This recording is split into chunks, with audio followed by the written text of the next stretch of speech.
झारखंड में अगले 7 दिनों तक होगी लगातार बारिश। 15 दिन में रांची में 207 मिलीमीटर बारिश हुई। झारखंड में मानसून पूरी तरह सक्रिय रहेगी। अगले 7 दिनों तक रोज हल्के से मध्य दर्ज की बारिश होने के आसार है। 20 जून तक हल्की से मध्य दर्ज तक की बारिश हो सकती है। वहीं आगामी 21 जून को गरज के साथ बारिश की संभावना। पिछले 24 घंटे में शहर का अधिकतम तापमान सामान्य से 2 डिग्री नीचे रहा और अधिकतम तापमान 30.2 डिग्री सेल्सियस रिकॉर्ड किया गया। न्यूनतम तापमान 23.1 डिग्री सेल्सियस रहा है। रांची में पिछले 15 दिनों से रह कर लगातार बारिश हो रही है। जून के 15 दिनों में 207.5 मिलीमीटर बारिश हुई। पिछले 24 घंटे में 2 मिलीमीटर बारिश हुई है। हवा में आर्द्रता की मात्रा अधिकतम 90% तथा न्यूनतम 76% दर्ज की गई। बुधवार को अधिकतम तापमान में गिरावट का आसार है। मानव तस्करों को पकड़ने गई पुलिस पर हमला। साहिबगंज में ग्रामीणों ने तीर, गुलेल और पत्थर से पुलिस पर किया हमला। जीप को किया क्षतिग्रस्त, जान बचाकर पैदल ही भागी पुलिस। रंगा थाना क्षेत्र के तिलवट्टा गांव में मानव तस्करों को पकड़ने गई पुलिस पर ग्रामीण आक्रोशित हो गए। ग्रामीण तीर, गुलेल, पत्थर समेत अन्य प्रारंभिक हथियारों से लैस होकर पुलिस पर हमला बोल दिया। घटना मंगलवार रात की है। इस दौरान ग्रामीणों ने ईंट पत्थर से पुलिस के वाहन को भी क्षतिग्रस्त कर दिया। पुलिस को अपना वाहन छोड़कर वहां से पैदल ही भागना पड़ा। कुछ पुलिस कर्मियों को चोट भी आई। अतिरिक्त संख्या में पुलिस के आने की आशंका पर ग्रामीणों ने पत्थर रखकर सड़क जाम कर दिया। ग्रामीणों को इस बात को लेकर विरोध है कि रात के समय पुलिस गांव में क्यों प्रवेश की। वहीं ग्रामीण ग्रुप बनाकर सड़क पर बैठे हुए हैं। एसडीपीओ पीके मिश्रा के नेतृत्व में पुलिस फिर से गांव में जाने की तैयारी कर रही है। दरअसल थाना प्रभारी अमर कुमार सिंह के नेतृत्व में एसआई प्रमोद टुड्डू, एसआई भारती कुमारी के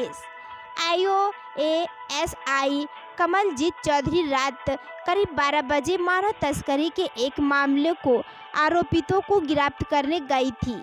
इस दौरान ग्रामीणों ने पुलिस पर हमला बोल दिया। लगातार मूसलाधार बारिश से नदी का जलस्तर बढ़ा। किनारे के 15 घरों में घुसा पानी। गुड़ा बांधा में डायवर्सन बहा।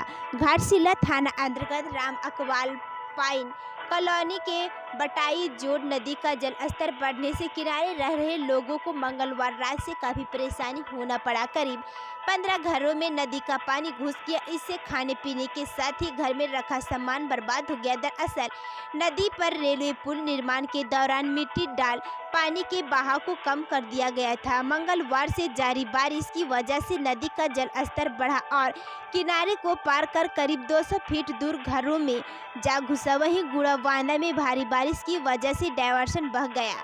इधर प्रशासन ने बुधवार को तुरंत कार्रवाई करते हुए जेसीबी की मदद से मिट्टी को कम कर नदी के बहाव को ठीक किया। इसके बाद घरों में जमा पानी बाहर निकला। राम अकवाल पाइन कॉलोनी में मंगलवार की रात घरों में पानी के घुसने से लोगों को रतजाग करना पड़ा। सभी लोग सामान को छोड़ सुरक्षित स्थान पर पहुंचे। मानसून की शुरुआत में हो रही बारिश से नदी की इस स्थिति से लोग काफ़ी परेशान हो गए। आने वाले दिनों में बारिश के जोर पकड़ने पर उनके घरों में और ज़्यादा पानी घुसने से जान और सामान की क्षति की संभावना और बढ़ गई है।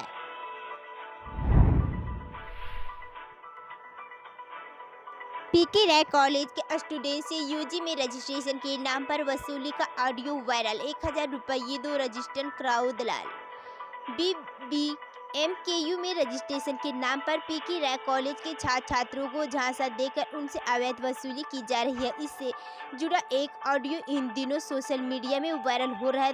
असल में कोरोना संकट की वजह से वर्तमान सत्र में यूजी व पीजी के छात्र छात्रों का नामांकन ऑनलाइन लिया गया था। तब उनसे कई जरूरी कागजात नहीं लिए गए थे। बाद में विश्वविद्यालय प्रशासन ने पंजीयन के लिए माइग्रेशन, CLC आदि कागजात मांगे। तय समय सीमा में कागजात नहीं देने वालों का पंजीयन रोक दिया गया। इन्हीं लोगों का पंजीयन कराने के नाम पर ठगी की जा रही है। पंजीयन से वंचित छात्र व पंजीयन कराने का दावा करने वाले दलाल के बीच हुई बातचीत का ऑडियो वायरल होने से इसका खुलासा हुआ। इसके बाद आंसू छात्र संघ ने एक प्रतिनिधिमंडल के पीके राय कॉलेज के प्राचार्य वीके सिन्हा से मिलकर जांच कराने का आग्रह किया। मिलने वालों में विशाल राज, आकाश महतो, दिनेश दास, विश्वजीत महतो आदि शामिल थे। रांची में युवक के मर्डर से सनसनी। सब्जी मार्केट के पास बीच सड़क पर खून से लथपथ मिला शव। पुलिस ने कहा धारदार हथियार से की गई हत्या। रांची के चुटिया थाना क्षेत्र स्थित रेलवे कॉलोनी सब्जी मार्केट के पास बुधवार सुबह एक युवक की धारदार हथियार से मारकर हत्या कर दी गई। खबर लिखे जाने तक शव की पहचान नहीं हो पाई है। पुलिस के मुताबिक प्रथम दृष्टया हत्या किसी धारदार हथियार से मार कर की गई है। युवक का शव सड़क के बीचों बीच पड़ा था। देखकर ऐसा लग रहा था कि देर रात पहले उसे बेरहमी से मारा गया, फिर चाकू मार उसकी हत्या कर दी गई। सुबह सुबह खून से लथपथ एक युवक का शव मिलने पर लोगों ने पुलिस को मामले की जानकारी दी। मौके पर पहुंची पुलिस ने युवक की पहचान करवाने की कोशिश की, लेकिन आसपास में कोई भी उसे पहचान नहीं पाया।